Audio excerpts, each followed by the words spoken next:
Hello guys, welcome back to our YouTube channel insight. तो आज हम शुरू करेंगे हमारे बुक का one up on the Wall Street, जो कि पीटर लिंच ने लिखी है, थर्ड सेशन के बारे में। और थर्ड सेशन में हम डिस्कस करेंगे कुछ मोस्ट इम्पोर्टेंट थिंग, जो कि किसी भी शेयर को चूज करने से पहले हमें सोचनी चाहिए। और थोड़ी सी हम आसपास भी देखेंगे कि किस प्रकार से उनका क्या परसेप्शन है चीजों को लेकर, फंड मैनेजर्स को लेकर, और किस प्रकार से मार्केट वर्क करता है, इन सब के बारे में। तो चलिए, बिना वक्त गंवाए आज का सेशन शुरू करते हैं। Let's start now. ओके। सो सबसे पहले पीटर लिंच ने एक बात कही, वो ये है, look stocks with the sceptical eyes. किसी भी शेयर को आपको स्केप्टिकल आईज के थ्रू देखना पड़ेगा। ठीक है। स्केप्टिकल आईज मतलब बी आई मीन टू से कि आपको देखना पड़ेगा जब भी आप किसी शेयर को खरीद रहे हो, तो उसके बारे में सारी रिसर्च आपको कर देनी चाहिए। As like Hitler one said कि पॉजिटिव होना अच्छी बात है, but you have so also consider the negative things, कि क्या जा सकता है, क्या बुरा हो सकता है, व्हाट कुड गो रॉन्ग। देखा होगा आपने करंटली मार्केट में क्या हुआ है कल। अराउंड 6000 सेंसेक्स पॉइंट जो गिर चुका है अचानक से, बिकॉज ऑफ गवर्नमेंट नहीं सक्सीड हुई टू गेट द 272 सीट्स। तो एक मेजोरिटी गवर्नमेंट बनाने के लिए करंट गवर्नमेंट को बहुत ही दिक्कत का सामना करना पड़ेगा ना, तो उसका इम्पैक्ट भी मार्केट पे आया। बट ये एक तो एक मैं कह सकता हूँ एक सिनेरियो है शॉर्ट टर्म इन्वेस्टर के लिए। बट इस प्रकार से मैं जैसे अगर अगर कोई इंफॉर्मेशन अगर आपके पास में है, तो you have to analyse that. ठीक है। तो आपको स्केप्टिकल आईज से एक स्टॉक को देखना पड़ेगा before making investment in that. आपको पूरा रिसर्च उस पर करना पड़ेगा पूरे स्टॉक पे। तो इसी के बारे में कहा, बी ए स्केप्टिकल। अगर आपको कुछ ऐसी नॉलेज है, इंफॉर्मेशन है, या फिर आपका ऐसा थॉट है, आप डूइंग रिसर्च कि that stock would not be succeed, और so instead of being regretting, do not make investment, make a solid investment. तो यही उन्होंने कहा। सेकंड पोर्शन उन्होंने कहा 70% of the shares majorly held by the institution. ठीक है। 70% of the share majorly held by the institution, ये उन्होंने एक बात कही। इसका मतलब आप देखोगे इंस्टीट्यूशन मतलब ब्लैक रॉक, ठीक है, या फिर जो म्यूचुअल फंड्स हो गए या कुछ ग्रुप्स है, पर्टिकुलरली आपने देखे होंगे शेयर्स में। उस पर्टिकुलरली आप देखोगे शेयर होल्डिंग किसी भी स्टॉक स्क्रीन पे जाकर, तो आपको मिल जाएगा इंस्टीट्यूशनल होल्डिंग क्या है। तो 70% मतलब एक मेजोरिटी ऑफ द शेयर्स जो होल्ड किए जाते हैं वो इंस्टीट्यूशन द्वारा होल्ड किए जाते हैं। मेरा मानना है कि lesser the major institutional holds is better for any individual retail investor. क्यों? बिकॉज जो फ्लॉट है मार्केट के अंदर शेयर का, वो बना रहता है। प्लस जो बड़े ग्रुप्स होते हैं, they are very well aware और advance aware of us the information. ठीक है। उसके बाद में तीसरी चीज उन्होंने कही, एक उनके फ्रेंड थे पीटर डी रॉथ। ठीक है। तो उन्होंने क्या किया, he was a great investor. So why he was a great investor, he said कि he did not go to B school. वो किसी प्रकार के बिजनेस स्कूल में नहीं गए, जैसे कि लोग प्रोपेगेंडा करते हैं और हार्वर्ड से पढ़ रहे हैं या फिर स्टैनफोर्ड बिजनेस स्कूल से पढ़ रहे हैं और फिर उसके बाद में ही, ऐसा कुछ नहीं है। तो उन्होंने कहा कि he need not to unlearn anything. तो जो चीजें उन्होंने पढ़ी, जैसे कि पहले भी मैंने बताया था अपने सेकंड सेशन में, कि एडवांस कैलकुलस और ये सब चीजें का कोई इतना खास काम नहीं आता। सिंपल सा बेसिक 5वीं तक की मैथ आपको काम आती है अपनी जिंदगी में स्टॉक मार्केट इन्वेस्टिंग के लिए। हाँ। उसके अलावा आपको जनरल सेंस, कॉमन सेंस, ये सब चीजें काम आती हैं, जो आपको समझनी चाहिए।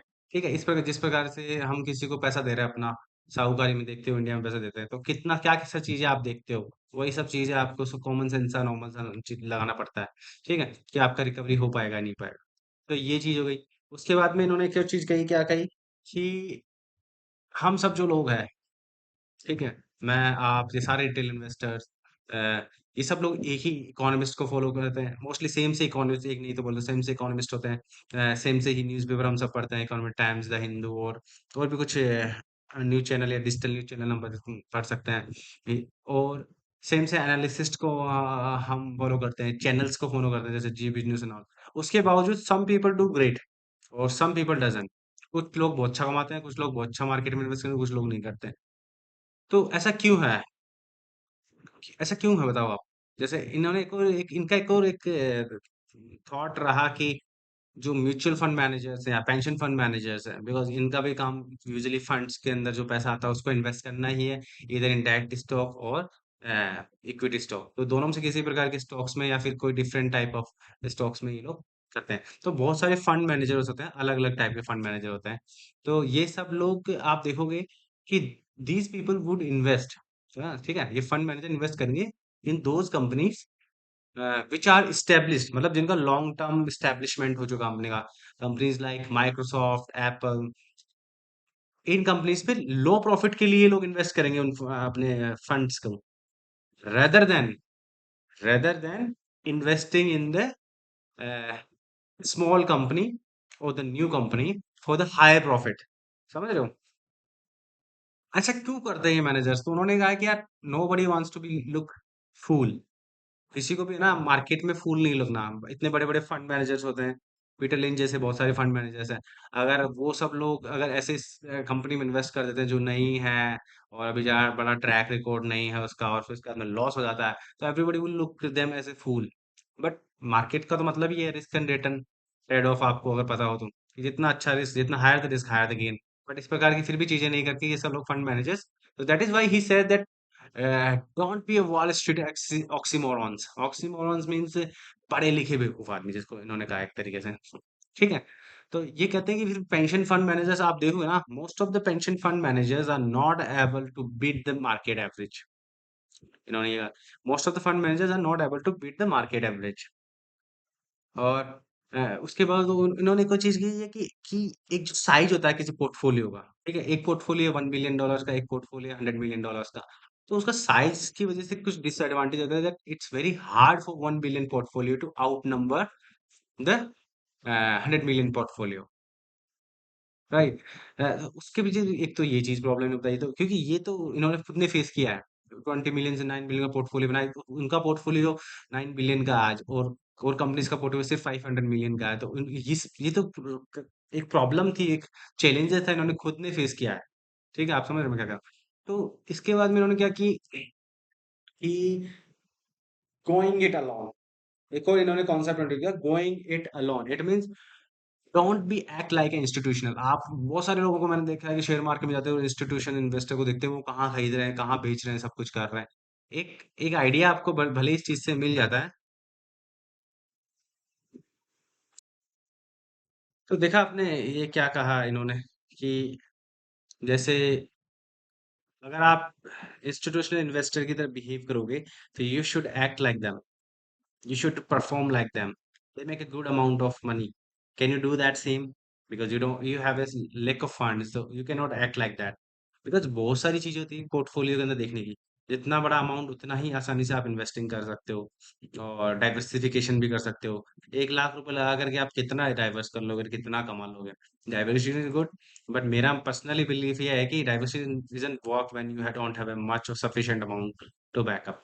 ठीक है, तो ये सब चीजें उन्होंने कहा है कि सो एक्ट गोइंग इट अलोन। जो आप जैसे कि ट्रक ड्राइवर्स के लिए का इन्होंने एग्जांपल दिया है, टीचर्स का दिया है। इसके अलावा बोलते हैं कि ग्रोसरी स्टोर्स के अंदर जो काम करते हैं, हम सब नॉर्मल आदमी है, एक शहर में रहते हैं, हमारे आसपास होने वाली गतिविधियां हम देखते हैं, ठीक है। तो कौन कौन सी कंपनीज हम अपने आसपास देख सकते हैं, ठीक है। ब्लिंकिट जैसी कंपनी हमारे सामने ही बनी है, फ्लिपकार्ट जैसी कंपनी हमारे सामने ही बनी है, क्योंकि हमने इन्वेस्ट किया, हमने देखा कि किस प्रकार से ये लोग सर्विसेज डिलीवर कर रहे हैं, जबकि हमने हमारे सामने देखा, बावजूद इसके इन कंपनीज में हमने शायद इन्वेस्ट नहीं किया होगा। तो उनका ये कहना है कि look around you, going it alone. जैसे कंपनी लाइक रिलायंस है ना, और companies like Dunkin Donuts and stock Leylands in logistics. तो उनका सिंपल सा कहना है कि यार, कि अगर आप एक 10 सेकंड में 10 साल के बच्चे को ये समझा सकते हो ना कि why are you investing in this particular stock, तो इसका मतलब you are investing and you are solid on that. If you are not able to, then you are not able to, because simple से बात है यार, जितना बहुत सारी चीज, you don't need to go in very technical terms. आपको कोई बहुत ज्यादा टेक्नोलॉजी में नहीं घुसना है, बहुत ज्यादा कॉम्प्लेक्सिटी में नहीं घुसना। सिंपल सिंपल सी कंपनी है, companies like Dunkin Donuts, burger farm and these companies. आप इन्वेस्ट करिए और पैसा कमाइए इनसे। बड़ा सिंपल सा बिजनेस मॉडल, जितना आसान बिजनेस मॉडल आपको है उतने, और उस बिजनेस मॉडल मॉडल को आप समझ रहे हो, आप कस्टमर्स कौन है, सप्लायर्स कौन है, बेसिक सी चीजें आप देख पा रहे हो, और परफॉर्मेंस उसकी देख पा रहे हो, फिर उसके फाइनेंशियल देख पा रहे हो, समझ पा रहे हो। तो I think this is the one of the best thing कि आप इजिली इसमें इन्वेस्ट करिए। आपकी ही नज़रों के सामने बहुत सारे रिटेल स्टोर्स होते हैं, मतलब आप एग्जांपल्स देखें तो बहुत सारी कंपनी ऐसी थी, जैसे कि इन्होंने जिक्र भी किया कि उनको कोई भी एनालिसिस्ट फॉलो नहीं कर रहा था। फिर 1-2 साल, 2 साल बाद, 5 साल बाद जब वो पब्लिक होने के बाद में वह एक साथ 2-2 3-3 5-5 इन्वेस्टर्स उनको फॉलो करने लगे, फिर 10 से ज़्यादा इन्वेस्टर। और बट जब तक वो 10 टाइम्स उनका वैल्यू बढ़ चुका था या फिर 20 टाइम्स, 40 टाइम्स उनका से वैल्यू बढ़ चुका था। पर वो सब चीज़ें ऐसे आपने सामने देखी है। एक रिटेल स्टोर आपके सामने खुलता है, ठीक है? एक रिटेल स्टोर आपके सामने खुलता है। फिर आपका शहर जैसे 25-30 किलोमीटर का रेंज का है, तो आप दूसरी जगह, तो फिर वहाँ पे एक रिटेल स्टोर। आज हम एनबीसी देख रहे हैं, जयपुर में देखो तो एनबीसी की कुछ कैफ़ेज़ है, ठीक है? पहले हमने एक देखा, फिर एयरपोर्ट पे देखा, अभी जगतपुरा में एक और खुल चुका है। तो इस प्रकार से चेन बनती जा रही है, ठीक है? आप इसको ऑब्ज़र्व कर रहे हो और इसी प्रकार से अगर इसकी जब भी कंपनी लिस्टेड होती है, उसी टाइम पे अगर आप इसमें पैसा लगा देते हो और आप देखते हो, तो it would make money for you. तो बड़ी सिंपल सी चीज़ें रखो, आप इसको इतना कॉम्प्लेक्स मत करो। मेरा मानना है। तो this is the one of the way to make a good investment. हाँ, तो I think that is all for today. I don't want to go much more, but कुछ एक एग्ज़ाम्पल है, I will give you and give demonstration there कि उन्होंने जो चीज़ बताई है। चलो, चलते हैं। तो जैसा कि आप देख पा रहे हैं मेरी स्क्रीन पे, ठीक है, मैंने ये लाइव उठाया आपके लिए। DJI दिसंबर 50 का खत्म हुआ है, 43 पॉइंट पे मान लो आप। 43 नहीं तो ये ले लो, 229 के आसपास, ठीक है। ये 229, 1950 में।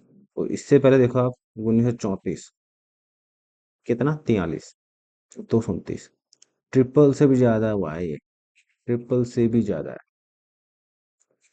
ठीक है। उन्होंने जैसा लिखा अपनी बुक में।